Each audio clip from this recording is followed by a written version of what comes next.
Hello and welcome to Opt to Thrive, episode 51. Declutter your space, declutter your mind. A 5-step process with Tracy Hoth. Welcome to Opt to Thrive, your go-to podcast for women's wellness in midlife, designed to educate, support, and inspire you to live your very best life. And now your host, Dr. Karina Sims.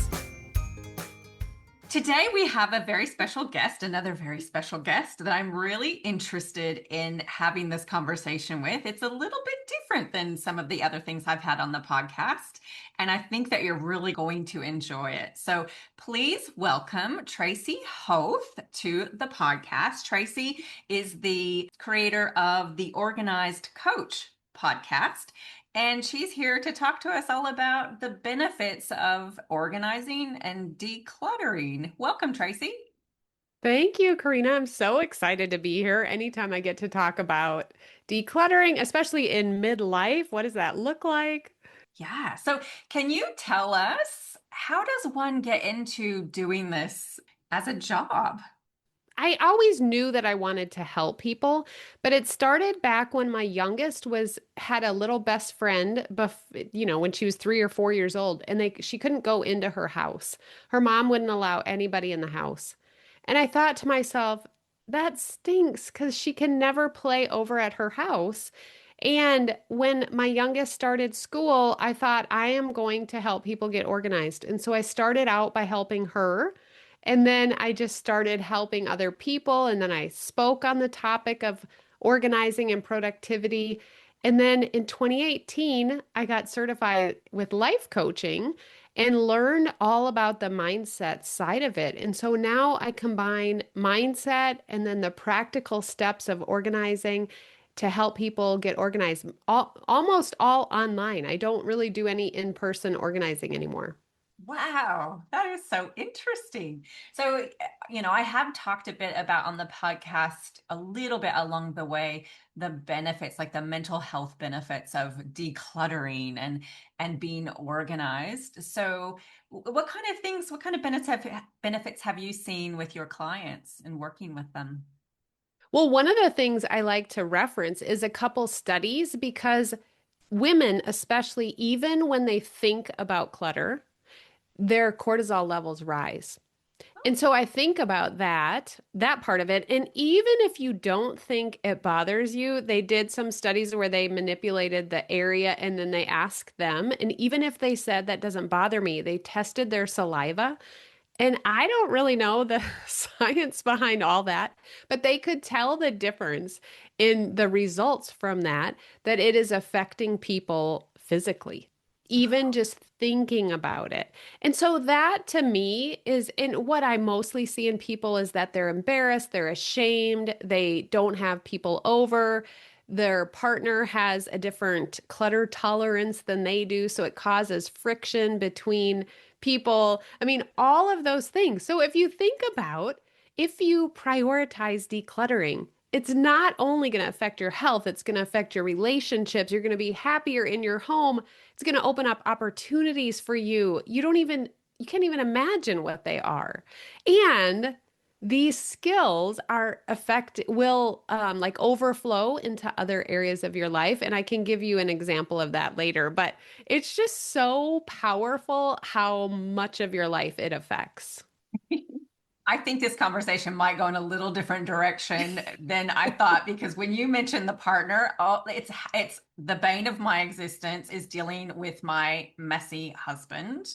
Do you actually help people in how to manage their husband or their partner and their clutter? Well, the main thing is, first of all, you cannot control someone else.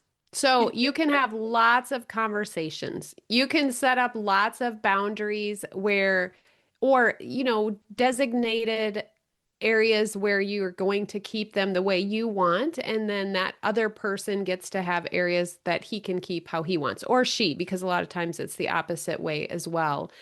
But I don't think there's anything you can do. The one thing that shows up a lot is and this can be with kids too, if you're spending a lot of time thinking and getting mad and telling them and doing all the things and being frustrated and getting bitter about it, all of that time spent, you could just take ownership and pick the socks up or clean up the counter instead of waiting for them to do it. So that was one of the things that I learned a long time ago is just if you want to do it and you want it to be the way you want, then take ownership in that and have a joyful approach about it without the expectation that he's going to change or he's going to do what you want. So, I mean, that gives you a little hope, but ultimately, there's nothing you can do about them besides ask. Yeah, I have come up with strategies like my husband, when his clothes come off of his body, they just land wherever. So I've organized our bedroom so that I'm no, next to the door. He's over there on the other, all of his stuff ends up on the other side of the room where I don't really have to look at it all over the floor. And if it doesn't go into the laundry, it just doesn't get. So he ends up doing his laundry most of the time because it doesn't get into the laundry. And I refuse to do it if it doesn't get into the basket. So that's one of Well, my one of the strategies. things like that is like put the basket where the clothes end up. Like if there was a basket right there, would they end up in there or not? Tracy. So in the bathroom next to the shower, there is a laundry basket. The clothes still go beside the laundry basket. And Yes, yes. I ignore them. I ignore them. I just can't seem to get to the point where I'm going to pick them up. It makes me, I know I have control over my own mind, but I haven't really managed to manage that yet. Well, and yes, you get to choose one or the other. Leave them there and he washes them, or you pick them up and you take care of it without spending the time there. But it is a tricky situation. It is a lot of mindset work around that and lots of conversations. And then ultimately surrendering that expectation, I think it comes down to if you've done all the above. Yeah. Okay. All right. Well, I can feel my cortisol level going up just talking about it. So let's go back to kind of how what we thought maybe we would talk about today. Yes. Because I have some really curious questions for you. And I suppose one of the things that we touched on was the benefit. A lot of us in this age group, in my age group in particular, empty nesting and then how do you declutter from there? How do you let go of their all of their art projects since they were 5 years old, or those kind of things? Do you have some strategies for women kind of in that stage where they start, what the benefits are, that kind of thing? Yes. Well, first, let's go with organizing means that you know what you have and you can find it when you need it. I think starting there is helpful because a lot of people think if it doesn't look as good as a picture on Instagram, that they're not organized. But if you know what you have and you can find it when you need it, you are organized. And the people in your life can find what they need when they need it. So just starting there, then you think about this stage of our life. So I'm 55 and my youngest moved out. I have one more at home. My two boys are married. I have one more daughter at home who will probably be moving out by the end of this year. And so I'm kind of in the same stage. And here's what I'm doing, and this might be helpful to people as I go through each room of my house. And I have Organized Life Academy. So I separate it. We go through one room of the house each month and we look at that room. And what I'm asking myself is, do I feel elevated and spoiled? Does this item make me feel elevated and spoiled? Do I want to keep this because it has that effect? When I walk into the room, do I feel elevated and spoiled? Those two words are really working for me as I'm making decisions and going through stuff. And the other thought that I have is if I were to sell my house today because I found my dream house and it's the price that I want, could I list my house in 2 days? Could I, could I, do I want to take every single thing in this room? So as I'm going through the space, I'm thinking about that. Like, oh, would I want to move this item? Does my room, when I'm finished with it, look like I could have a showing in a couple hours? I would just run through and vacuum or whatever. But I'm really being diligent at this point to be able to have that freedom to know. And that feeling when I'm living in my house, now that I don't have kids here, like I want to feel that way. So those are some of the things I'm using at this stage. And then I can talk specifically about like the kids stuff too, if you want me to. But do you have any questions when it comes to what I said? Well, yeah, I think going back to your two words, so I suppose that's going to be a bit different for everyone. So would you suggest that we decide ahead of time, how do I want to feel when I look at these? Like, what are my two words? Is that how you? Yeah. Yes. At this stage of your life, what do you want? Because once we know where we're going, like we have this GPS that or destination we can put in the GPS, it becomes so much easier then to use that as a filter for making decisions on what we're keeping or letting go of. So I think it's really important, and it's been so fun to think of, well, what do I really want in my house? What do I want to feel like when I walk in? What do I want to use my house for? I'm setting up the rooms now that the kids are leaving. I'm setting them up for, well, I mean, kind of for grandkids. I thought about I thought about that. But I'm setting them up for people that are in town. I want them to be able to have a place to stay and I want to entertain people. So I'm making a really big dining room that used to be like a front room office area because I want to have people over. So as I think about that destination, it's easy for me to make decisions, easier, I should say, to make decisions on things because I know where I'm going. So that is key. Yeah. I like that. I'm already thinking about, because one of the questions I was going to ask you about, one of my personal issues, I suppose, would be getting rid of clothes. And I know I'm not alone. You know, I've talked to lots of ladies, especially in the work that I do, that have multiple sizes of clothes and they're still holding on to them. Do you Yes, want to we kind of go talked in? about that. Yeah, we did clothes last month, and this month we're doing our bedroom, so they kind of overlap.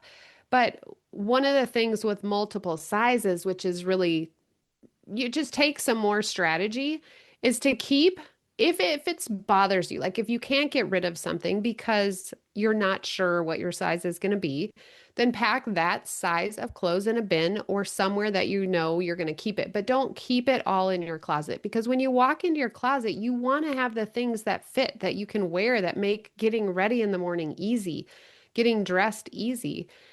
One of the things I love doing with clothes is grabbing one category, like all my pants, and bringing them out to the bed and trying them on, doing whatever I need to do to make decisions on them. And one of the things I do in that step is choose my favorites. I do that with any category. I just am like, what is my go-to? What's the thing I would use? If I had five staplers, which stapler would I pick? You know, what are the thing, which kind of pen do I love? Which also makes me feel spoiled and elevated if I have that pen. Asking those questions like, what is my favorite? And then you can go to the next things and say, you know, how many jeans do I really need? Have I worn these? Could someone else be using these instead of me holding on to them? Could I be generous in that way? So asking different questions like that will be helpful, but choosing your favorites first kind of relieves a little of the pressure. Then, which one am I going to get rid of? That immediately makes me tighten up. I don't want to look at it. But so that's what I love doing in the closet. But clothes are the hardest for me too. And that's when I bring my daughters in and I'm like, okay, tell me yes or no. And they're like, no. So it is getting some help, maybe having a friend come over, putting outfits together if you have outfits. But I like taking each category out of the closet, like for 15 minutes, do your pants. And then the next day or next week, do another category and bring it out. And if there's clothes that are not the right size, have a bin and store it away until you feel comfortable getting rid of it. Okay. So that was another one of my questions, the storage thing, because I do have a few storage boxes that I've probably, I talk to people all the time who have storage, but they haven't seen those things in 15 years. What is your advice around storing things and getting rid of those things? Well, when I just said that too, I was like, wait a minute, you got to store it with a label on it that says donate if you know whatever you haven't gotten out of here, donate at a certain date and add that to your calendar. Just say, in June, I'm going to take these things and donate them. But the other thing is to think about is look at the things that you have in storage and that have been there for 15 years. Like someone else could have been using those items. This is so goofy, but I like to think about the items having a life. And though they're instead of living an adventure and being out with other people and getting to live and being used, they're stuck in a bin in storage for 15 years. Like it's just so sad for that item. Yeah. I know that's like a little Toy Story or something, but that helps me too. Like, how can I be generous? There's someone out there that needs this, and why not let it go? I think ultimately because I trust that I'll always have what I need when I need it. So I guess, being, I'm the same age exactly as you. And so being on this second half, one of the other things that we might be thinking about is, one day I won't be here. And I guess thinking about what do I want to leave my children? I think, we mentioned that when we were conversing before the podcast about this legacy we leave for our children. How do you deal with that? That is a big thing. I just had a client who was a caretaker for her dad, and her dad has passed. And when I reached out to her and I just said, "What do you need?" And she's like, "Tracy, just don't stop telling people to deal with their stuff. It's hard enough when you are grieving the loss of someone to have to then deal with all their stuff." And so that's another thing. Spoiled, elevated, if I were to sell, could I list it? But also, if something were to happen to me, could the kids deal with this stuff easily? Could they come into this room? And no, there's not 40 boxes smashed in the closet that are waiting to be dealt with. Like, deal with those now. Have conversations with your loved ones or your children and say, like, do you want this? Most of the things they are going to say no, which I think some people are surprised if they haven't had that conversation with their kids, but most of the things they won't want. And so if you're not using them, if they're not being used right now, then could you let them go? And could you give them away and let them be used by someone else? Mm. In order to leave that legacy, in order to make it easy for your kids to deal with your stuff or your loved ones, whoever it is. I was thinking as well, there will be things that are important to you. And if there's so many things, they might not have any idea what's, like maybe it's sentimental because they know how important that was to you. That's such a good point. That's a really good point because I think if we're keeping something that's important, I think keeping lots of important things distracts us from what's truly important. If we have a lot of important, nothing's really super important because we have so many important things. So choosing the most important things and even writing about them, writing in a journal, taking photos, writing stories, anything like that that you can do to leave a legacy about what it was or what the importance of it was. But something that came up recently on one of our calls was that a woman had inherited a whole set of dishes that her grandmother maybe had gotten from Hawaii. And it's a lot of our beliefs that we are supposed to keep family heirlooms. And that's just a thought. And I felt almost like I was going to get in trouble if I said it out loud. But what if it's not true that we need to keep family heirlooms if we don't want them? And what if we could separate an entire set of something? What if it wasn't wrong because we wanted to do that? And so then the ladies were giving all these fun ideas. Like one lady said, you could contact a local group from Hawaii that lives locally and offer the plates or the dishes to them. Maybe they have use for them or meaning for them. Or another lady said, there's apartments that they set up for ex-addicts and they need things for them. How fun would it be to have a house with Hawaii dishes? Yeah. And then I got to share this other one, which I thought was so unique. She took the plate, all the plates that are the same size, and cut a picture of, or made copies of their grandparents' picture. And they like Mod Podged them or something. They put them on the plate and then gave them out to all the cousins and kids. And I thought that is so fun. It's so much more fun than having dishes sit in a cabinet that you never use. Yeah. Yeah, that is so interesting because I'm thinking of the people So my husband, not sentimental in any way, shape, or form. Where I'm probably a bit more sentimental. And then those people, like I won't mention who she is, but her children are, pretty much grown, and she has their, like I said before, art projects from kindy, wow. I know.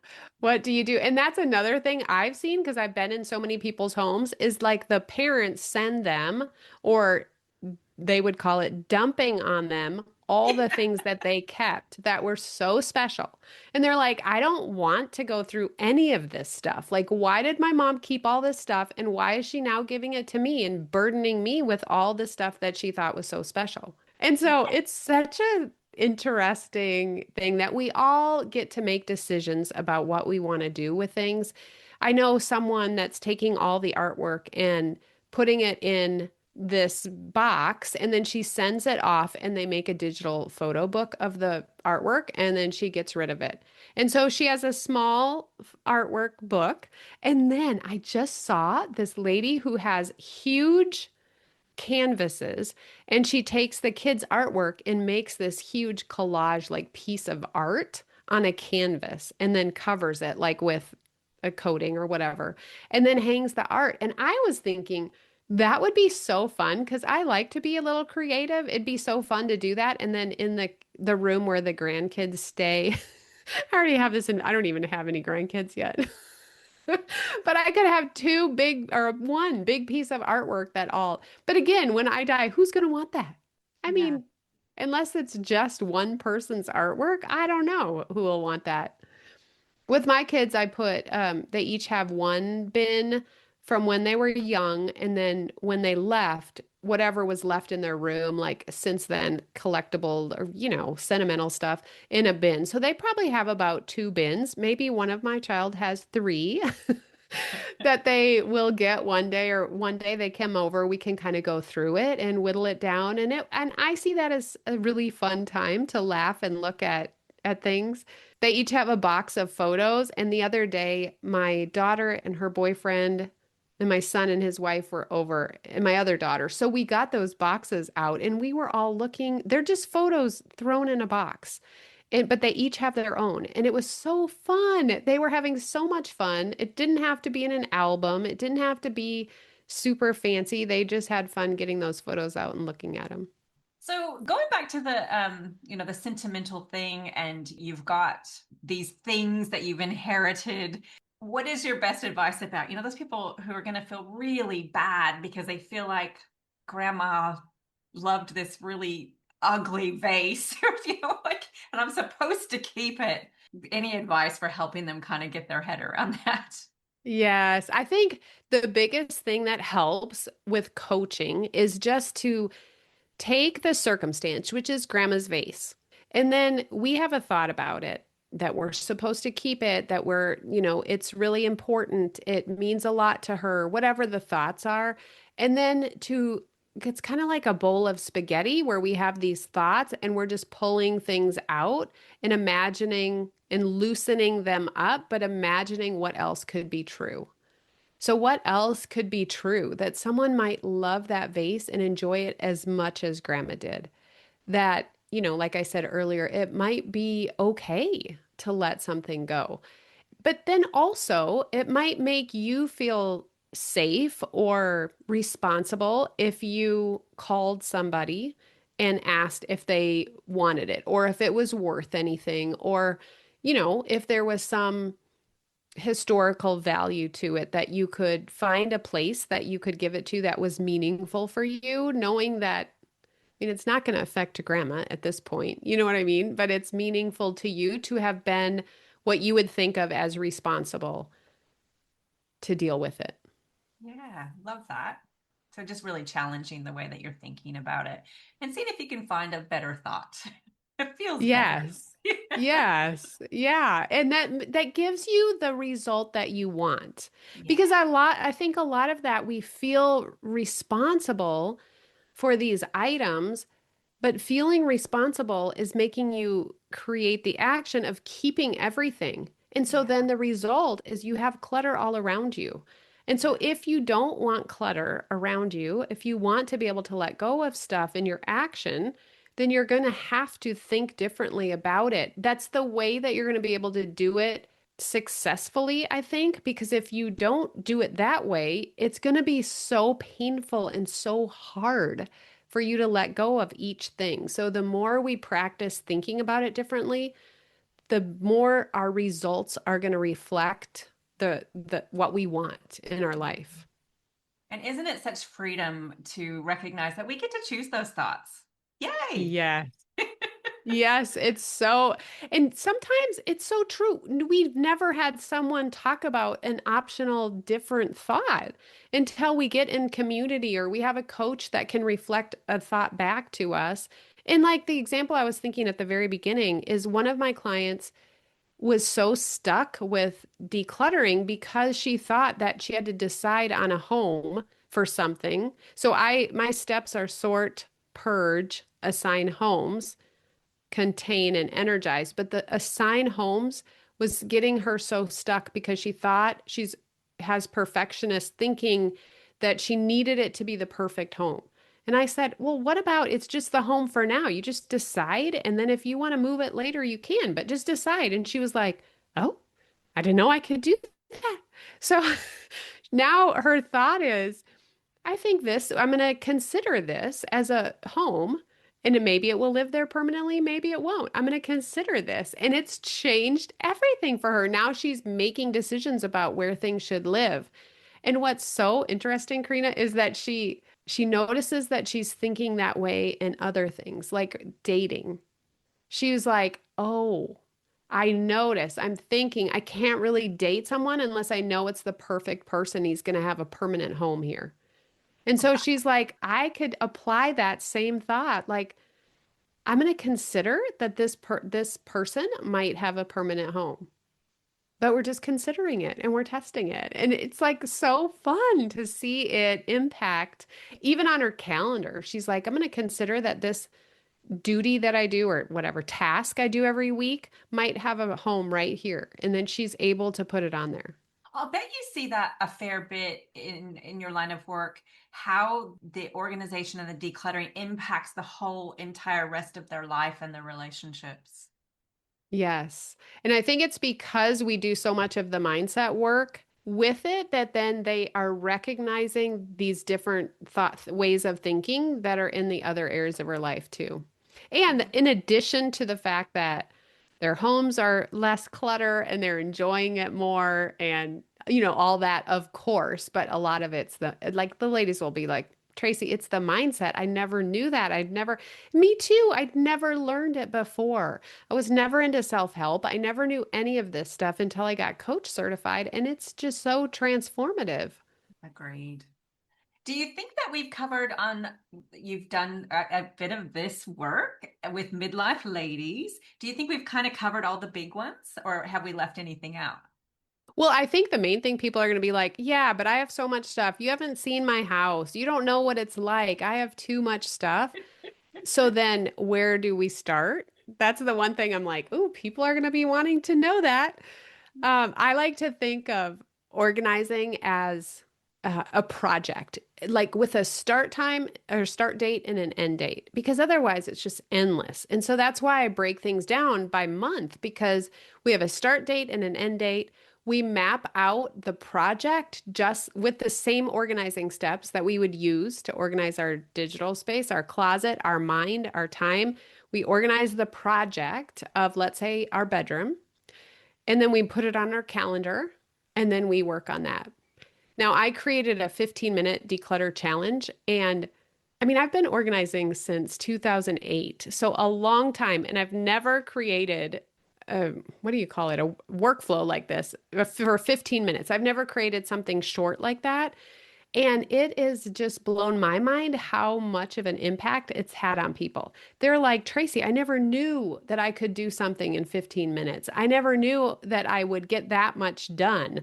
It got me started. Like I'm doing it now. And I'm like, yes, it made me so happy. So take 15 minutes and follow the organizing steps, sort, purge, assign homes, contain, and then energize and maintain it. And then you can do anything. So just pick an area in your house and get started working on one little space or category of that area at a time. So what does the energize part of that? What does that look like?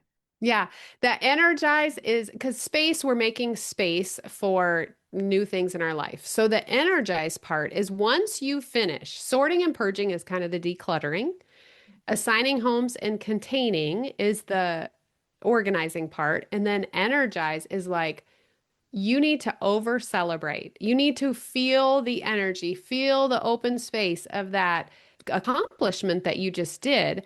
And in order to maintain that, because that energy is able to now be used for other things, you're able to do other things and have and create something different in your life. And we want to maintain it. So, in order to maintain that, you tie it to something you already do, like taxes. We do that once a year. And so I clean my file cabinet out when I do taxes. Or like clothing, we tidy up our closet every time we put clothes away. Or a great one is gas station. Every time I go to the gas station and get gas, I take all the trash out of my car and throw it away. And I've done that since my kids were little. They would get all the trash in the back and we would throw it away every time we got gas. I also do it when I pull in the garage. I always will clean trash out because there's a trash can right outside my car. And so little things like that help us maintain our organization and keep that energy. So is that I didn't catch, is it an acronym? Yes, the acronym is SPACE. Space. Okay. We're creating space. So sort, I always start with sorting and not sorting into do I keep this, donate it, or shred it? We're sorting into categories like with like. So is this a book? Is it a piece of paper? Is it a office supply? Is it jeans? Is it hair products? We're sorting by category because that doesn't take any decision making. You're really just sorting as fast as you can into categories. And then you purge, you go back through each category, you choose your favorites, and then let go of whatever else you can. Then you assign homes to things, you decide where they're going to live. And then, and not until the fourth step, do you contain things. So most people go to the store and get containers and they have some new planner or new drawers, new baskets, and they think that's going to help them get organized. And I'm always like, no, you may not get anything until you get to the fourth step and then shop your house first. You probably have something useful already, even if it's a cardboard box you can test out. In containing like in a drawer divider, shelf divider, a piece of furniture, a basket or a bin. And then the final step is energize. Love it. And then the M is just the maintain is after that.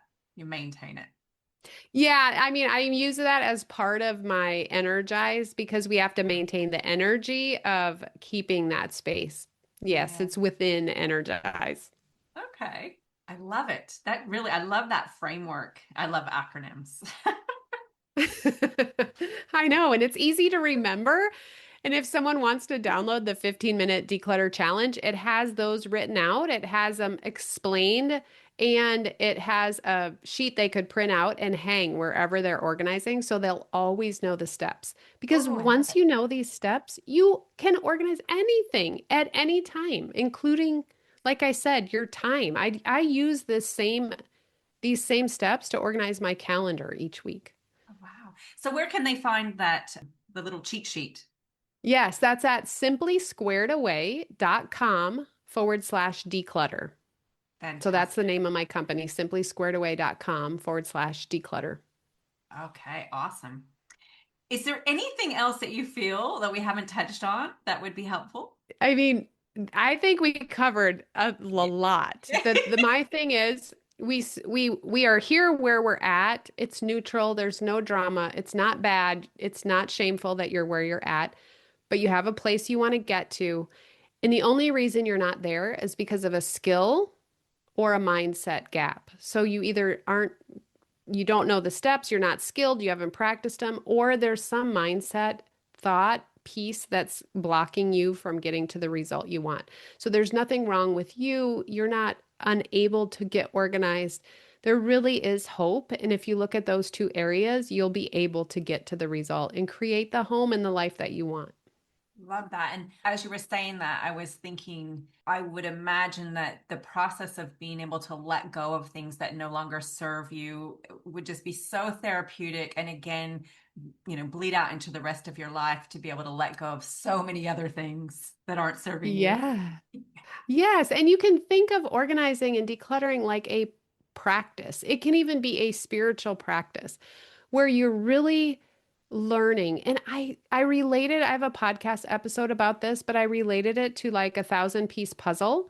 We do the puzzle and we dump all the pieces out and we sort it, and it's so fun and it's so relaxing and we enjoy it if you like puzzles. And we sort all the edge pieces and we put the edges together. And sometimes we don't have some of them because we didn't sort it perfectly. It's totally fine. And then we'll grab another color and work on that. And the whole piece, the whole thought of a puzzle is it's just fun and it's relaxing and it's like therapy. So you can think about the same way. If you have 1,000 things that you need to go through, just think of it like it's relaxing, it's therapy. You're going to learn about yourself and grow in that whole process. I love that. So they can find you as well on your podcast. So that's the Organize Coach podcast with Tracy Hoth. And you've also got an Instagram page. Yes, that's at Tracy Hoth as well. Beautiful. Well, I have had such a fun conversation, and I'm really, this is Saturday morning for me. I'm a little bit excited to go and free myself from some things that are no longer serving me. I know. Yes. Yeah. It's so fun getting motivated to just talk through it. And then it kind of spurs you up and you're like, I'm going to go get rid of some stuff. So thank you so much. I know it's your Friday night and you're probably ready to unwind. I hope you have an amazing week. And thank you so much for taking the time out to be with us today and provide all of this information, motivation, inspiration, all of these things. Well, thank you so much for having me, Karina. All right, guys, that's what I've got for you today. I hope you have an amazing week. And until then, I hope you opt to thrive. Hey, before you go, if you're a midlife woman who wants to feel better in your body, whether that means improving your health, building strength and confidence, or working towards weight change in a kinder, more sustainable way, I have created something especially for you to support you. It's called the Midlife Health and Body Reset Kickstart Guide, and it's a free 7-day foundations guide to help you understand what's going on in your body in midlife and what actually makes a difference from here. You can download it using the link in the show notes. And if you're ready to take that work to the next step and you would like some personalized support to make it work, I run a 12-week midlife reset program where we work together on body recomposition, so losing body fat while regaining muscle, the absolute best thing we can be doing in midlife to combat midlife metabolic convergence. You get a custom strength training program from an exercise physiologist, weekly coaching with me, personalized nutrition guidance, and accountability to help you actually follow through. If that sounds like what you need, head on over to optothrive.com to find out more about the program and maybe even book a call with me to ask me any questions that you have, see if we're a good fit, and see if this program's for you. The Opt to Thrive podcast is designed for information purposes only and is not engaged in the giving of medical advice. The information provided on the podcast should not be used for diagnosing or treating a health problem or disease. In no way should the information provided by Opt to Thrive be considered medical advice, and at all times the advice of a medical professional should supersede recommendations from Opt to Thrive. If you have or suspect you may have a health problem, you should consult your healthcare provider. The views expressed in this podcast are purely that of Dr. Sims and do not in any way reflect those of the institutions she contracts medical services to. Thank you for listening to Opt to Thrive. If you've enjoyed listening, please rate and share the podcast. You can visit our website at optothrive.com and leave a comment for any subjects you would like to hear more about.